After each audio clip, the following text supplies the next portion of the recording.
Everyone, myself Ayush Pandey, second year MBBS student from GDMC Dehradun. तो finally एक बहुत ही long time बाद एक फेस कैम वीडियो ला रहा हूँ मैं। बीच में मैंने बस थोड़ी थोड़ी वीडियोस एनाटमी से रिलेटेड पोस्ट करा था मैं। तो फाइनली अब मैं सेकंड ईयर में आ चुका हूँ, और लास्ट जो मैंने वीडियो डाली थी फेस कैम वीडियो, वो अगस्त या सितंबर की स्टार्टिंग में डाली थी मैंने।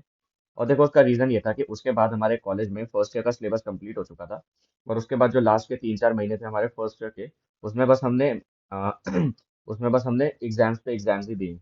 जैसे फॉर्मेटिव असेसमेंट हुए, उसके बाद फिर टर्मिनल 2 हुए, फिर प्री प्रॉफ एग्जाम्स हुए, फिर प्रॉफ एग्जाम्स यानी जो प्रोफेशनल एग्जाम्स होते हैं वो हुए। और उसके बाद हमें सेकेंड ईयर के लिए ज़्यादा से ज़्यादा 5 दिन की छुट्टी मिली। और उसके बाद हमारा सेकेंड ईयर शुरू हो गया।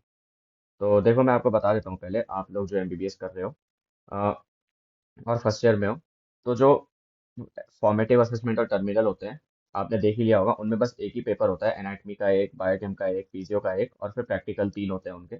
मतलब पहला प्रैक्टिकल एनाट का, फिर फिजियो का, फिर बायोकेम का। लेकिन जो प्रोफेशनल एग्जाम यानी प्रॉफ और जो प्री प्रॉफ होते हैं, उनमें थोड़ा अलग हो जाता है। उनमें एनाटमी को 2 भागों में बांट दिया जाता है, एनाटमी 1, एनाटमी 2। वैसे ही फिजियो 1, फिजियो 2, वैसे ही बायोकेम 1 और बायोकेम 2। और फिर प्रैक्टिकल उनके होते हैं, एनाटमी का एक दिन, फिर फिजियो का एक दिन, फिर बायोकेम का एक दिन। तो इसमें टाइम भी बहुत जाता है, और ये बहुत टायरिंग, मतलब जो भी ये ड्यूरेशन होती है एग्जाम्स की, बहुत ही थका देने वाली ड्यूरेशन होती है। तो इस वीडियो में मैं आपसे डिस्कस करूँ, मतलब मैं आपको बताऊंगा अपना फर्स्ट ईयर का मेरा रिजल्ट कैसा रहा, और मैंने क्या क्या चीज़ें फॉलो की एनाटमी के लिए, फिजियो के लिए, बायोकेम के लिए, तीनों के लिए मैं आपको बताऊंगा कि मैंने क्या फॉलो किया, और आप भी चाहो तो उन्हें फॉलो कर सकते हो। तो ये है मेरा रिजल्ट है। हम सबसे पहले एनाटमी पे बात करते हैं। तो एनाटमी में मेरे थ्योरी में 157 आउट ऑफ 200 है, यानी 75% से ऊपर, जिसे हम बोलते हैं डिस्टिंक्शन। हालांकि अगर कोई सोच रहा है कि डिस्टिंक्शन पे गोल्ड मेडल मिलता है, तो वो गलत है। देखो, जिस बच्चे के भी 75% से ऊपर आते हैं, उसको डिस्टिंक्शन बोलते हैं। चाहे पूरी क्लास के 75% से ऊपर आए हैं, तो पूरी क्लास की ही डिस्टिंक्शन आई है, सिंपल बात ये है। लेकिन गोल्ड मेडल उसे मिलता है जिसके सबसे हाईएस्ट होते हैं। अब भले ही देखो, भले ही पूरी क्लास के अगर 75% से ऊपर आए हैं, लेकिन मान लो सबसे हाईएस्ट 90% मार्क्स है, तो गोल्ड मेडल 90% वाले को मिलेगा। ये मैंने ऐसे एग्जाम्पल के लिए लिया। डिस्टिंक्शन बहुत ही कम बच्चों की आई है एनाटमी में हमारी क्लास में। तो चलो, एक बात ये है कि अब मेरे पास एक ये हो गया कि फर्स्ट में जो सबसे टफेस्ट सब्जेक्ट था एनाटमी, उसमें मैं बोल सकता हूँ कि मेरे पास डिस्टिंक्शन है। फिर आगे आए ना आए, एटलीस्ट मेरे पास जो फर्स्ट ईयर का सबसे टफेस्ट सब्जेक्ट था उसमें डिस्टिंक्शन है। प्रैक्टिकल में उसमें मेरे 70 आउट ऑफ 100 है, और टोटल 227 आउट ऑफ 300 है। अब देखो, एनाटमी के लिए मैंने क्या क्या फॉलो किया। एनाटमी के लिए सबसे पहले मैंने बीडीसी खरीदी थी बुक। तो बीडीसी की मैंने एक बार रीडिंग ले ली थी। मतलब बीडीसी के जो टॉपिक्स हैं, जो उसमें दिए हैं, अपर लिम में, लोअर लिम में, न्यूरोनैक में, हेड एंड नेक में, एब्डोमेन में, पेल्विस में, उनकी मैंने और थॉरेक्स में, उनकी मैंने एक एक रीडिंग तो एटलीस्ट ले ही ली थी। और मतलब एक ही बार में रीड कर पाया था, उससे ज़्यादा तो मतलब मेरे पास तो टाइम था नहीं। अब जिसके पास है वो 2 या 3 बार रीड करे, अच्छी बात है। और दूसरा जो मैंने फॉलो किया, वो मैंने फॉलो किया डॉक्टर अश्वनी कुमार, जो ई गुरुकुल में है, उनके लेक्चर और उनके नोट्स। मतलब जिन लोगों ने उनके लेक्चर देखे हैं उन्हें पता है कि अगर आपने उनके लेक्चर से एक बार पढ़ लिया, तो शायद आपको बीडीसी या जो बोलते हैं, मुझे बुक का नाम भी याद नहीं आ रहा है, ग्रेज एनाटमी। ग्रेज एनाटमी भी शायद आपको पढ़ने की जरूरत ना पड़े, इतना अच्छा ओरिएंटेशन मिल जाता है आपको एनाटमी का।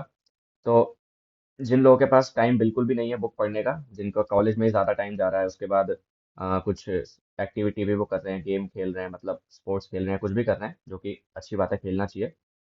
तो उनके लिए अगर उन्हें एनाटमी जल्दी करनी है, तो डॉक्टर अश्वनी कुमार बहुत अच्छी चीज़ है, बहुत अच्छे लेक्चर्स है और बहुत अच्छे नोट्स हैं उनके। तो मैंने तो फर्स्ट ईयर में बीडीसी और डॉक्टर अश्वनी कुमार को फॉलो किया था। आते हैं फिजियो पे। फिजियो में मेरे टोटल 126 आउट ऑफ 200 है। मतलब ये जो 200 है, दोनों पेपर, पेपर 1, पेपर 2, 100 मार्क्स के थे, और दोनों के मिला के 126 है। इंडिविजुअल के मार्क्स नहीं बताए। प्रैक्टिकल में 69 out of 100 and total 195 out of 300। तो देखो, फिजियो में तो मैंने गाइटन खरीदी हुई थी। और गाइटन मैंने सीवीएस के लिए, रेस्पिरेशन के लिए, जीआईटी के लिए पढ़ी भी। थोड़ी बहुत समझ भी आए वो टॉपिक्स, और उसके बाद क्लास के जो नोट्स थे वो भी मैंने पढ़े। तो मेन तो मेरे लिए क्लास के नोट्स ही आए, गाइटन वाइटन तो मुझे इतनी याद रही नहीं। तो मतलब एक बार रीडिंग के लिए गाइडन अच्छी है। उसके बाद सीवीएस, रेस्पिरेशन, जीआईटी, इनके लिए मैंने फिर अपने क्लास के नोट्स ही फॉलो किए। और दूसरा, प्रेपलैडर में आपने सुना होगा, एक टीचर है जिनका नाम है डॉक्टर सुमन माना, डॉक्टर साउमेन माना, जो प्रोनाउंसिएशन है उनके नेम की शायद। तो वो बहुत ही अच्छे टीचर है प्रेपलैडर में फिजियो के। तो मैंने उनको एंडोक्राइन के लिए, रीनल के लिए मैंने उनको देखा था, मतलब नोट्स बनाए थे, वही पढ़े मैंने। और बाकी अगर आपको ओवरऑल देखना है कि मैं फिजियो के लिए क्या पढूं, इतना सब कुछ नहीं करना है, तो सिंपल बात है, आप रिप्लाइडर के एडिशन 5 नोट्स एक बार डाउनलोड करके देखो। मिल जाएंगे आपको टेलीग्राम पे कहीं भी। बहुत ही अच्छे नोट्स हैं, उनको आप पढ़ो। वो प्रॉफ के लिए फिर पीजी के लिए दोनों के लिए आपके अच्छे हैं। और एक प्राइमरी बुक तो रखो ही, चाहे गाइटन हो चाहे जीके पाली हो। एक एजन तो मैं मतलब नहीं बोलूंगा, जिसने ले लिया है वो पढ़ के देख लेना, समझ आ रही है अच्छी बात है, वरना जीके पाल तो ले ही लो। जीके पाल बहुत अच्छी बुक है। मतलब एडिशन 5 नोट्स लास्ट टाइम पे, और जीके पाल आप रेगुलरली पढ़ रहे हो, तो हो ही नहीं सकता कि आप फिजियो में फेल हो जाओ। उसके बाद बायो केम पे आते हैं। देखो बायो केम के लिए भी मैंने दो चीजें फॉलो करी। एक वासुदेवन बुक, उसको मैंने एक बार ही रीड करा बस, मतलब एक बार मैंने ओवरव्यू रीड कर लिया उसका। और उसके बाद दूसरा डॉक्टर राजेश झांबुलकर के नोट्स। देखो इनिशियली तो मुझे पता नहीं था कि अगर डॉक्टर राजेश झांबुलकर के नोट्स पढ़ने हैं तो उसके लिए आपको सत्यनारायण फॉलो करनी चाहिए। मैं बताता हूँ क्यों। देखो मैंने तो वासुदेवन को एक बार अच्छे से रीड कर लिया, उसके बाद मैंने रीड पढ़े डॉक्टर राजेश झांबुलकर के नोट्स लास्ट के 2-3 मंथ्स में। तो उससे तो मेरी बायोकेम हो गई अच्छे से। लेकिन मेरा एक दोस्त है, उसके पास सत्यनारायण थी, मतलब सत्यनारायण फॉलो कर रहा था। उसने बताया कि जो डॉक्टर राजेश झांबुलकर के नोट्स हैं वो सत्यनारायण पे ही बेस्ड है। तो अगर आप सत्यनारायण पढ़ रहे हो और उसके बाद उसी पे बेस्ड नोट्स पढ़ रहे हो तो ज्यादा अच्छा होगा आपके लिए, आप खुद समझ सकते हो। तो इसीलिए अगर आप डॉक्टर राजेश झांबुलकर के नोट्स अभी फॉलो कर रहे हो या देखे हैं या सुना है बैच में, जो कि सुन ही लेते हैं, सीनियर से भी सुन लेते हैं, बैच वाले भी बता देते हैं, तो उसके साथ साथ आप सत्यनारायण फॉलो कर सकते हो। तो ये थी एक छोटी सी वीडियो जिसमें मैंने आपको अपने फर्स्ट ईयर का रिजल्ट बताया और थोड़ा बताया कि क्या क्या चीज़ें आपको फर्स्ट ईयर में फॉलो करनी चाहिए। और भी मैं ऐसी फर्स्ट ईयर से रिलेटेड वीडियोस लाता रहूंगा। All the best.